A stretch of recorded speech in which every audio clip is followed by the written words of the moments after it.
안녕하세요. 지난 시간에 이어서 단가 책정 방법에 대해서 한번 알아보고 있는데요. 지난번에 플라스틱 용기 같은 경우는 원료비, 키로당 단가, 그 다음 로스율, 직접비, 간접비, 그 다음 설비 감가상각, 제조 경비, 유틸리티 비용, 영업이익률 이런 식으로 일반적으로 구하게 되는데요.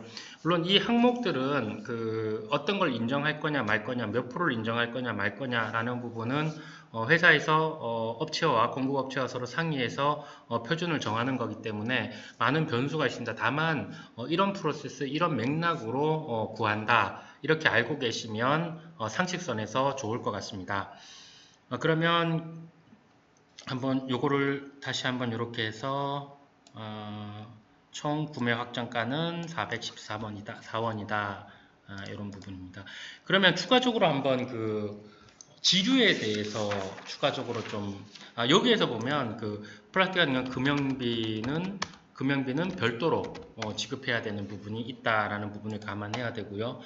그러면 한번 단상자의 경우 단상자의 경우는 어떻게 책정을 하느냐? 원리는 동일합니다. 원리 동일. 제일 처음에 원료비를 책정을 하고요. 그 다음에 부자재 원료비가 키로당 단가냐 얼마냐 이런 부분들을 측정하는데 굳이 이렇게 쓸 필요 없이 지류 같은 경우에는 종류에 따라서 여러 가지가 있겠죠. 기억나는 걸 한번 적어보면 SC 마닐라지 가장 저가죠. 키로당 단가가 한 1,000원, 1,200원, 1,300원 그 정도 할 거고요. 그 다음에 IVG, 그 다음 AVG, 그 다음 BVG, CCP, 이런지 등, 다양한, 등의 이런 종이가 있는데요. 마닐라지는 상대적으로 조금, 품질이 좀 떨어지죠. 어떻든 간에 어떤 것들 마케터가 정하게 되면, 키로당 단가가 보통은 지류도 한 1,000원에서 좀 고급지 같은 거, AVG나 BVG나 이런 부분들은 2,800원, 2,800원 정도 하죠. 근데 에서 한 3,000원 정도? 3,000원 정도 하죠. 요거는 인터넷에 찾아봐도 나오고 또 그 업체가 구매 단가가 얼마인지를 저희가 인정하는 그런 단가를 표를 만들 수도 있고요. 근데 지류 같은 경우에도 예전에 펄프 목재 부분에 파동이 일어나서 지류도 갑자기 단가가 확 올랐던 적이 있어요. 특히 아웃박스 같은 경우는 단가가 2배, 3배 이렇게 뛰는 경우도 있기 때문에 변동이 있다. 그래서 매년 킬로그램 단가를 재설정하는 방법도 있고 아니면 5% 이상 단가 변동이 없을 경우에는 더 이상 단가 인상 요구를 하지 않는다. 이런 부분들을 할 수도 있고요. 그리고 단상자 같은 경우에는 자는 용지 크기에 따라서 따라서 로스율이 달라지죠. 단상자 크기가 예를 들어 단상자를 만들 때 보면 마분처럼 크게 이렇게 사각으로 자르게 되죠. 그 크기에 따라서 국전이 있고 국이절, 462절, 463절, 그렇죠. 이런 3절 이렇게 표현하기도 하죠. 근데 이제 국전을 할 거냐, 국기절을 할 거냐, 467을 할 거냐 이런 부분들은 당상자 크기에 대해서 로스율이 가장 작은 어떤 크기로 만들게 되죠. 이렇게 저렇게 도면상에 배치해서 종이가 가장 적게 드는 그리고 생산에 지장이 없는 그렇게 해서 남는 짜투리들 이거를 로스율로 설정하게 되겠죠. 그리고 단상자 같은 경우는 인쇄에 따라서도 원료비가 책정이 되겠죠. 잉크 같은 경우에 황색, 청색, 백색 이거에 따라서 보통 키로당 9,000원, 만원 이 정도 하죠. 그래서 인쇄에 따라서도 원료비하고 직접비가 책정이 되고요. 비와 직접비 책정이 되고요. 그리고 가공 공정에 따라서도 가공 공정도 이게 무광람이냐, 유광람이냐, 아니면 UV냐, 아니면 이런 형태들로 생산을 하게 되고요. 그리고 또 후가공 공정도 있습니다.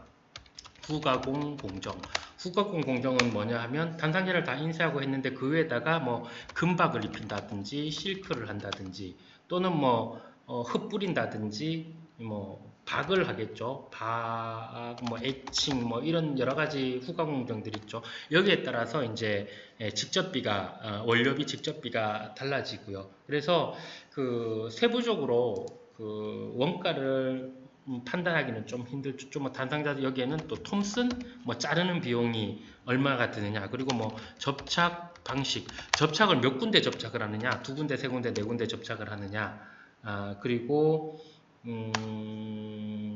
뭐 여러 가지 형태에 의해서 해서 그 단상자 같은 경우는 뭐 플라스틱 용기에 비해서 조금 더 복잡한 공정과 다양한 후가공 방식이 있는데요. 각각의 공정에 대해서 뭐 인쇄일 또는 20원이다. 예를 들어 또 무광 라미 코팅을 하게 되면 뭐 장당 150원이다. 이런 식으로 단가 표준안을 정해 놓는 것도 한 방법이라고 할 수 있습니다. 그래서 생산 방식은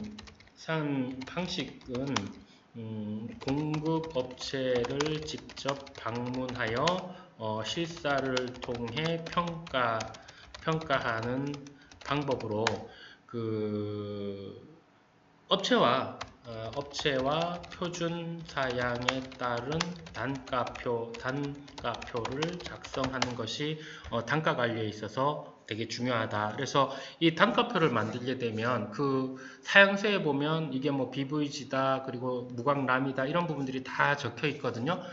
그리고 뭐 4,6절을 썼다, 이런 부분들이 다 나오기 때문에 거기에 따라서 단가가 얼마다 이렇게 얘기를 할 수 있고요. 그래서 키로당 단가와 직접비와 간접비 배분율, 그 다음에 제조경비, 감가상각, 유틸리티 비용, 그리고 영업이익률까지 감안해서 단가를 책정을 한다.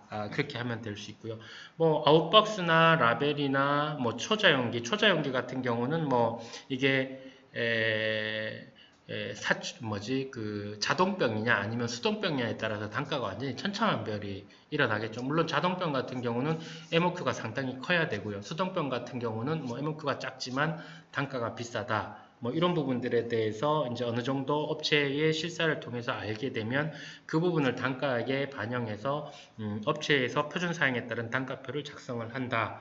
그리고 그 표준사항에 따른 단가표를 가지고 원료 단가가 내려갔을 때에 조금 낮게 적용한다든지 아니면 최저임금이나 인건비가 올라갔을 때 거기에 맞춰서 조금 조정을 한다든지 해서 구매에 있어서는 아까 단가 변동품이나 신규 단가 확정품일 시에 이런 단가 표준표를 이용해서 적용을 하게 되면 업무를 하기가 상당히 수월하다.